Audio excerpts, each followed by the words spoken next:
এগুলো চন্দনের কোণ। এর আগে নিয়েছিলাম ফ্লিপকার্ট থেকে, স্মেলটা এত সুন্দর লেগেছে যে আরও 2টো বাক্স অর্ডার দিয়েছি, থাকে এখানে।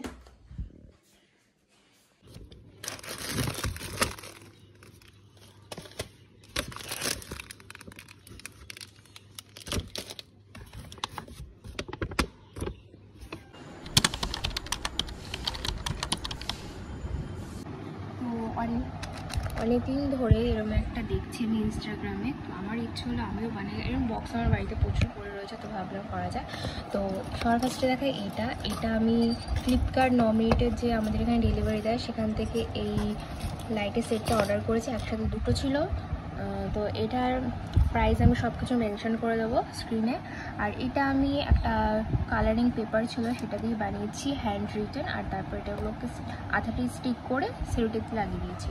ফার্স্টে যেটা দেখায় সেটা হচ্ছে hey my Choco Pie, you are gems to me, our relationship is just like KitKat, when I see you my mind fuse, I give you 5 star for always loving and taking care of me, my only dark fantasy is to be with you forever, you give freshness in my life like happy tent but my every pulse sings. আর এখানে আমার একটা হ্যান্ডরিটেন note আছে, তো এটা আমি আর তোমাদের সাথে share করছি না। সো তাড়াতাড়ি চলো বক্সের মধ্যে এগুলোকে পুরো রেডি করি, তারপরে আমি রেডি হয়েও বেরোবো। আর এটা ওপেন করার পর কিছুটা এরকম লাগবে, তো এর মধ্যে ভেবেছি আমি কিছু ফ্লাওয়ার অ্যাড করবো, বাট আমার কাছে আর টাইম নেই।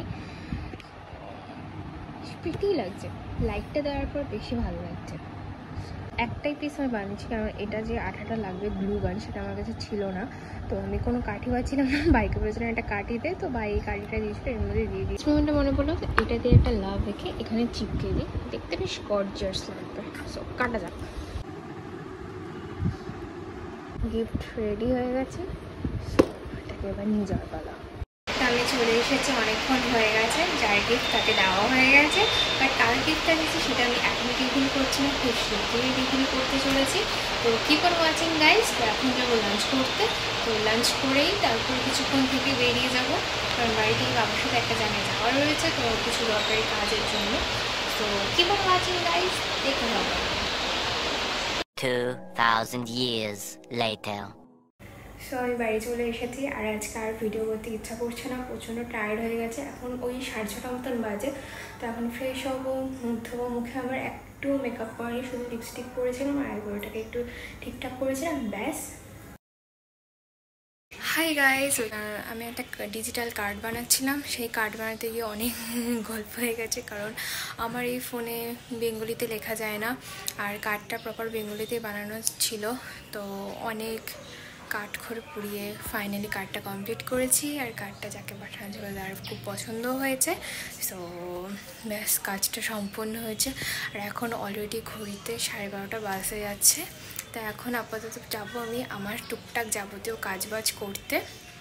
মেকআপ ব্রাশগুলো ভাবছি ক্লিন করবো, অনেকদিন ধরে ভাবছি ক্লিন করবো, বাট করা হচ্ছে না। তো ফাইনালি চলো আজকে ক্লিন করি, আর চলো তোমাদের সাথেও শেয়ার করছি। তো এই যে মেকআপের ব্রাশগুলো, যেগুলো বেসিক্যালি আমি ফাউন্ডেশন আর নিয়ে ইউজ করে থাকি বেসিক্যালি আমি, তো এই ব্রাশগুলো এখন আমি ক্লিন করতে দেবো। খুব ইজি প্রসেসে আমি ক্লিন করে থাকি, একবার চ্যানেলে আমি শেয়ার করেছি, তো আজকে চলো আরেকবার তোমাদের সাথে শেয়ার করে দিচ্ছি। তো নর্মাল জল নিই, তার মধ্যে একটু শ্যাম্পু বা ইজি যেটা হয় ওটা দিয়ে ভালো করে ঘুরলে কিছু 5 মিনিট মতন ভিজিয়ে রাখি। তারপরে হাত দিয়ে হাতের তালু বা যে ব্রাশের যে হোল্ডারগুলো পাওয়া যায় ক্লিন করা, সেগুলো নিয়ে ভালো করে ওয়াশ করে নর্মাল জল দিয়ে ধুয়ে নিই। তারপর রোদে শুকাতে দিয়ে দিই, সারাদিনে ভালো মতো শুকিয়ে যায়, আর ব্রাশগুলো একদম পুরো আবার আগের মতন পর্যায়ে ফিরে আসে। তো ব্রাশগুলো এখানে আমি রোদে শুকাতে দিয়ে দিয়েছি, এগুলো থাক 1 ঘন্টার মধ্যে শুকিয়ে যাবে যা রোদের তাপ। এরই মাঝখানে আমি মুখে অনেকদিন পরে একটা ফেস প্যাক অ্যাপ্লাই করলাম। ফেস প্যাকটা মোটামুটি আমার ভালোই লেগেছে, খুব যে হিউজ ভালো লেগেছে আমি বলবো না, মোটামুটি ভালো এই ক্লে মাস্কটা। এরপরে স্নান সেরে আমি ঠাকুর পুজো দিয়ে দিলাম রোজকারের মতন। বাড়িতে থাকলে আমি পুজো দিয়ে থাকি, আমার বেশ ভালো লাগে। আর আজকে লাঞ্চের মেনুতে খুব সিম্পল ছিল, আমার পছন্দের কুমড়োর শাক দিয়ে ডাল, গন্ধরাজ লেবু আর ডিম কষা। আর আজকে তো ডিম কষাটার কোনো দরকারই ছিল না, আমি তো এই ডাল দিয়ে পুরো ভাত খেয়ে নিতে পারি। ও আর ছিল সাথে আলু ভাজা। এই ছিল আজকের মেনু। বিকেলে দিয়ে গেছিলাম হেয়ার কাট করতে, প্রায় 1 বছর পর আমি হেয়ার কাট করলাম। ফাইনালি একটু লুকটা চেঞ্জ করলাম। সন্ধ্যাবেলা আসার পথে চপ নিয়ে এসেছিলাম। তো আজকের ভিডিওটা আমি এখানেই এন্ড করছি। ভিডিওটা যদি ভালো লেগে থাকে তো লাইক, শেয়ার অ্যান্ড সাবস্ক্রাইব করে দিতে ভুলো না। আর কিরকম টাইপে তোমরা কন্টেন্ট দেখতে চাও নিচে কমেন্ট করে জানিও। আমি ভাবছি তোমাদের সাথে একটা winter skin care routine share করবো, কারণ সামনেই উইন্টার আসছে। আর উইন্টার আসার আগের থেকে আমাদের স্কিনটাকে ভালো মতন প্রেপ নেওয়া উচিত। তো সেটা ভাবছি তোমাদের সাথে শেয়ার করবো।